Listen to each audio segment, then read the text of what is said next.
Welcome back, travelers, to Legendary Lore, where we're finally going to be talking about Davriel, not Midnight Hunt quite yet. Instead, we're going to go over the 220-page novella, I suppose.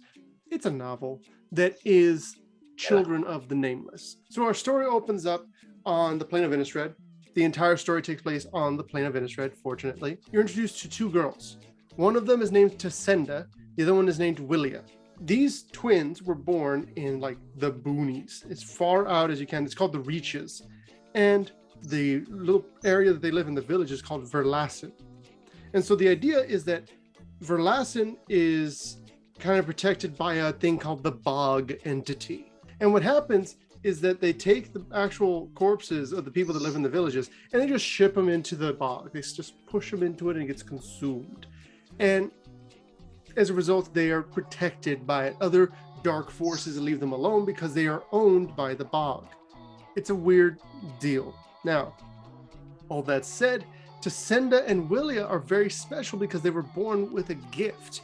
Willia was given all the super epic warrior fighting prowess that she could ever want in the world, while Tasenda was given a banjo. So between these two sisters, you have one that became basically studied the blade, and then you have another one who is very good at using the viol.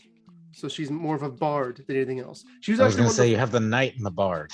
Yeah, pretty much. And that's what's really cool is that we don't really see bards in Magic. They're all over the place in D&D, but when it comes to Magic, the majority of the time they're not explicitly referred to by the same like monikers and descriptions as a bard. And to send Isn't the card Yisan the Wanderer Bard a rogue? He's a bard now. But at the time he was a rogue, I believe. Oh, yes. They errated it in after D&D because I know we got the bard creature type during D&D. Exactly. And okay. So Tasenda is a bard.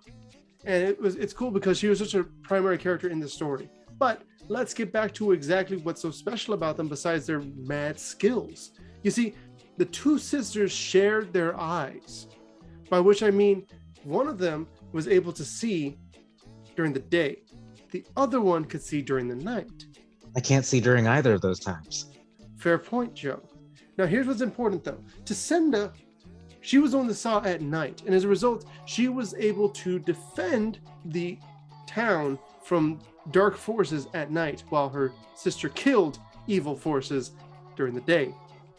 And each of them would comfort the other because only they truly understood this second darkness, this darkness that transcended what was actually around them. It was advanced darkness. I think is the best way to describe it. It wasn't your average everyday dark. Yeah, exactly. This is advanced darkness. So basically, that's all good. In addition, their actual leader, the guy who owns the area, like the Baron kind of thing, used to be a vampire. The vampire then got kicked out, and this new guy called the Man of the Manor took their place. And no one really trusts him because he dresses way too well, has too epic of a mustache, and just generally doesn't look like everybody else in the area. Now, that said, he hasn't shown any particular signs except for the fact that there is a thing called the Whisperers. The Whisperers start showing up and start killing people and leaving them like, because, well, their souls are basically being ripped out of their bodies. Willia's body is left in the church priory. Now, the reason I mentioned that it's in the church specifically is because between the two daughters, the two sisters, one of them basically worships the bog. The other one worships the Nameless Angel. The Nameless Angel is basically the angel that has taken that area under her protection. With Avacyn so far away, Avacyn still existed at the start of the story, by the way, just so you have a clear idea of what's going on. So there were some that trusted that angel and then some who really didn't. You have Willia basically being kept by the church. Now, what's important here to note is that when the angels went insane, their patron angel, the Nameless Angel, she left. She disappeared. They don't really know. Okay, so to clarify, this is post-Hellebald Avacyn existing, right? Yes. Well, this is right now what I'm describing is the Eldritch Moon stuff happening. Well, okay, so that's where it takes place. Okay, so we're putting it in its time slot, basically. Exactly. I'm just catching up. You said Avacyn existed, and just like, is this before or after she got trapped? Yeah. So I just wanted to catch up everything. You guys have a general idea of where this slots in. This is after Eldritch Moon and sometime before Midnight Hunt. It's not super clear. We also know it's before War of the Spark for reasons that'll become relevant later. But right now, just so you're aware, you have a guy named Rom, not Rem. This is a different Cathar knight named Rom. And Rom is this really nice old man, right? He lives on the outskirts because he worships Avacyn. The people of the bog don't actually trust him a whole lot. And so they kind of pushed him away. And he lives right on the bog, right next to him. Oh. Yeah. But he's a very kindly old man with a lot of baggage. Tasenda is trying to protect the village one night because there's these things called the Whispers, and they start showing up and they start just killing everybody. But they do it during the day. So these spirits show up during the day when she can't see, and she's just playing her viol, hoping that she'll be able to save anyone that she can. And she just finds people's bodies, their cold, lifeless corpses all over the place. And so she freaks out and she starts to run away. After, of course, praying to the spirits to take her instead because she doesn't want to be left alone. And she also feels the exceptional pain of having tried to push back those ghosts with her music and failing miserably when it had worked literally every other time. Mm-hmm. And what's cool here is that she sits there and she's looking at the bog and she feels fury because obviously someone did the killing. Someone has to be responsible for everything that just took place. And so for Tasenda, there's only one person that it could have been. The one person, of course, being the man of the manor. Because everybody knew. This guy, he showed up like 2 years ago, like prior to this whole deal happening, right? Yeah. And he immediately got rid of the guy, Lord Vast. And no one cared about Lord Vast, of course. And as soon as they had gotten rid of him, this guy moved in. And it seemed like this guy might have a thing with demons. Maybe. Mainly because there were a lot of demons around him. And so she's thinking, okay, so this guy is like a demon worshiper or a demonologist or whatever. So he's definitely got to be the big bad. He's the one who's killed my entire village. All I have to do is go in, sneak into his castle, and then I'll kill him and get revenge. Which, on the plane of Innistrad, you'd think people would have a better idea of like, oh yeah, sometimes things don't stay dead. But no, she instead thinks, okay, yeah, this is going to be a good move. I'm going to do that. And so she sneaks onto his estate. And the first thing she sees is there's a bunch of little devils like guarding, and they're fighting over an apple. And she's thinking like, what? And what's crazier is that she's seeing that there's these just like barrels of fruit rotting. And there's a whole bunch of other things that are just kind of discarded. And she thinks like, are these the tithes that my village had been giving this guy? And he's just leaving them to rot. We gave him our best apples, the juiciest of Granny Smith's, and they're just rotting here. I literally gave him my breakfast. And she is filled with this white hot fury. And so she starts to sing. It's because obviously singing is how she's able to get across her feelings and stuff like that. And so she starts singing at the devils, and they all start to like freak out. They freeze, their eyes go wide, and they're like, because they're being hit by the warding song, which is specifically designed to stop these supernatural creatures, right? Mm-hmm. And so she gets through, and she goes like she's going through the different places, and she's trying to avoid everything happening. The story is extremely good. If you have not read this, it's going to be in the description, a link to the PDF. It's super good. It's an amazing story. It's such a good story. You need to read it if you can. Now, all that said, she's thinking about like Willia. She's thinking about the difference between the bog and the angels. And then she hears a voice. And it's at that point that she jumps out at him and she stabs him with an ice pick.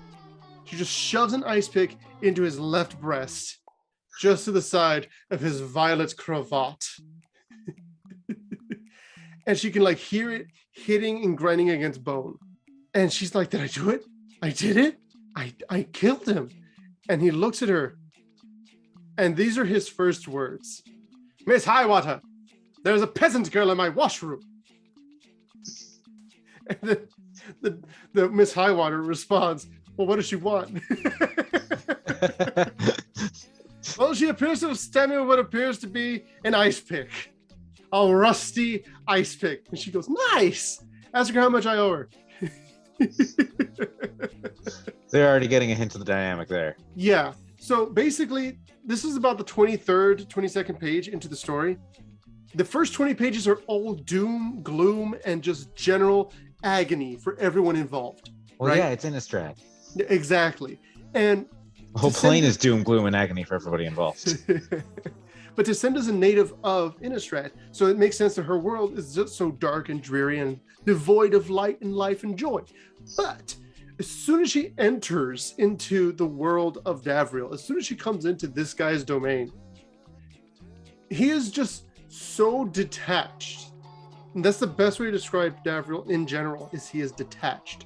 He is so detached from everything going on around him that he has literally just been stabbed with an ice pick. And he's like, oh man, you ruined one of my favorite suits. Oh, look, I've been impaled. Yeah, pretty much. And so the girl, and then like from his perspective, he's seeing that she's like 15. She's barely, she's not even an adult. She's barely able to make like conscious decisions on what she wants to eat. And she's decided to try and kill this guy.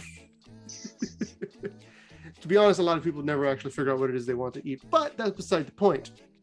I usually know it's chicken strips from Whataburger. Excuse you. Fair point. It's funny because he literally says this. Let me just, page 24. He goes, it strikes me, Miss Highwater, that you are not treating the situation with the gravity it deserves. My shirt is ruined. And she's like, we'll get you another. This one was my favorite. You have 37 exactly like it. You wouldn't be able to tell the difference if your life depended on it. That's not the point. 37? That's a tad excessive even for me. So this guy has no sense of what is dangerous. He has no sense of what is important. He is only worried about himself. He is the perfect mono black protagonist, if ever there were one. Basically, there's a lot of just this back and forth. You get introduced to the other demons that are in his retinue. Miss Highwater is, of course, a succubus. She's actually one of the only female demons to have shown up at all in any of Magic's stories, which I thought was really cool. I want her as a card. She'd be a great card. I don't know how she'd be designed. I don't know. I'm guessing she would gain control of things and then you have to sack them. But he has to see more of that. Yeah, I could see her as a mono red demon. That'd be really cool. But what's important is that she is one of the only few. She's one of the only like female demons ever. To the point where we don't have any cards to show you of a female demon. So we'll probably just put up like a black horror or a witch or something that looks kind of like Liliana would probably be good enough. But that's the basic idea of this is what she is. She's this terrifying monster, right? Then we got Crunchnar. Crunchnar is basically the muscle. He's literally pure muscle. Everything about him is muscle, and he just like lumbers in.